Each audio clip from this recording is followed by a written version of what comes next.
Now tell me about being named to the Olympic team. That was an amazing year. I first would say it wasn't my best year as an athlete. My father had died the fall before the Olympics, and I think I really, really used the Olympics as a way to distract my family from their sadness and their grief. And so I was in a cloud most of the time. I don't remember a lot of details from the Olympics because I was so stressed out. I was sad. I was doing it for the wrong reasons. I mean, that's a noble reason to make your family happy, but you're not going to get very far unless it's something you're doing really, truly for yourself as well. But I made it, and I remember the relief. You always feel relief, but the relief that I could let go and just be on the team now and not worry about doing it for my family. I made it. I could just relax. So then there was such joy in being with the other Americans, the opening ceremonies, the wait inside the auditorium. They saved the U.S. for last. And walking out into that stadium and the sound, I still get goosebumps. This feeling of absolute love from that auditorium, from the stadium, from we need you. You know, we need to see something very straightforward and simple. Raise our spirits. We're behind you. You know, it was unbelievable. And that was partly the politics of the time. People just wanting the pure and simple, the joys of sport, of life, of achievement. And that was in the air, in the stadium. You could feel it. It was palpable. Yeah. Now, your coach was Bob Ernst? Yep. Now, do you remember what he said to you before the Olympics, what he said to the team? Yes, I do. He said that this is not like anything you're ever going to do. The World Championships, I don't care what you're telling yourself. This is your own country. People have been through a lot these past 4 years. There's a lot riding politically on it, emotionally for the country. You have no idea what kind of pressure this is putting on you. You don't know what you're feeling. You have to be ready. You have to be ready for realizing it's even more pressure than you know.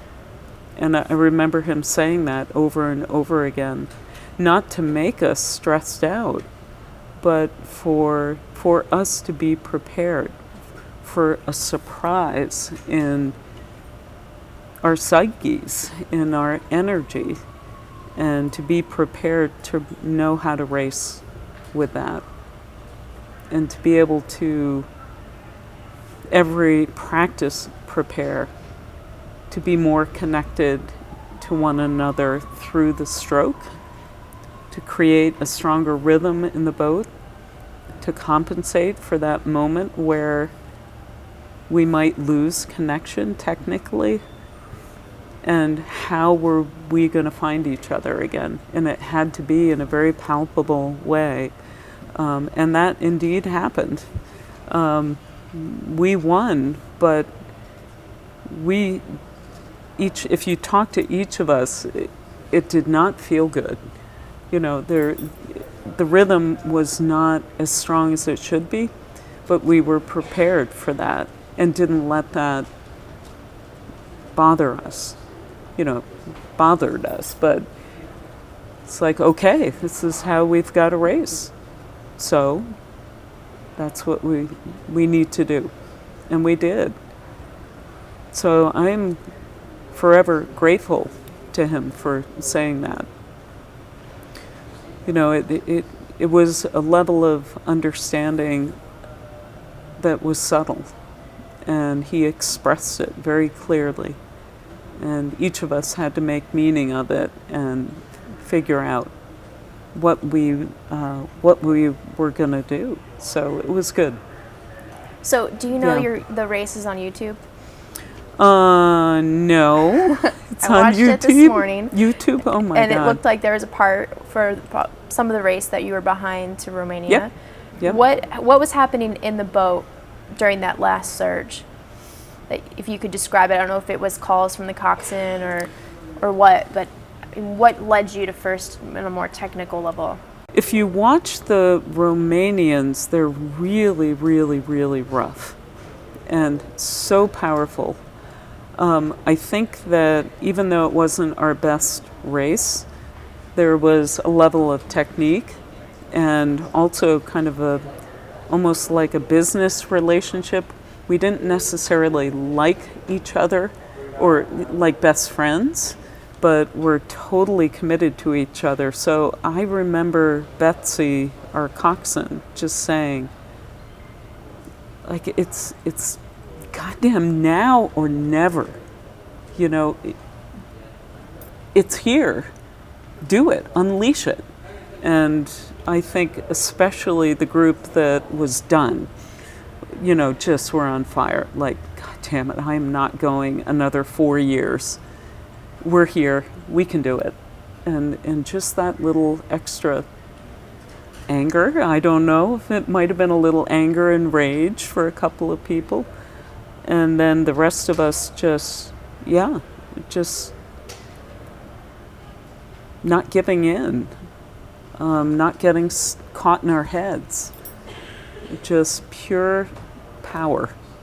Bob is on the video as well, like the camera doing the cuts to him. Toyota He's jump. He's pretty calm and collected. He seemed almost reserved, at least this one shot. What did he say to you guys afterward?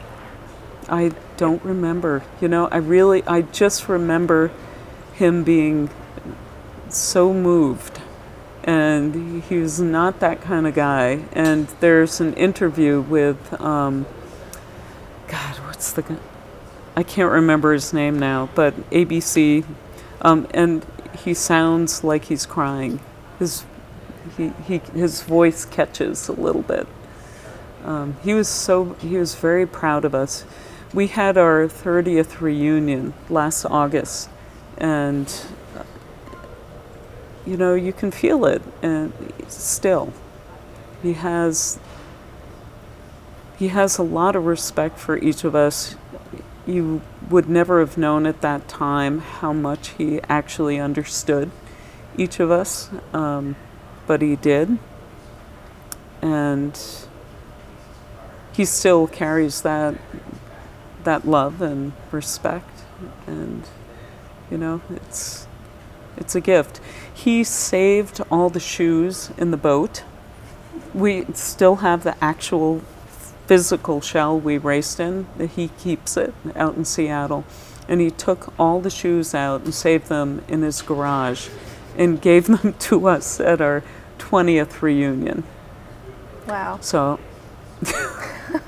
a very, you know, it doesn't seem like much, but it was, for Bob, it was a very sweet thing to do.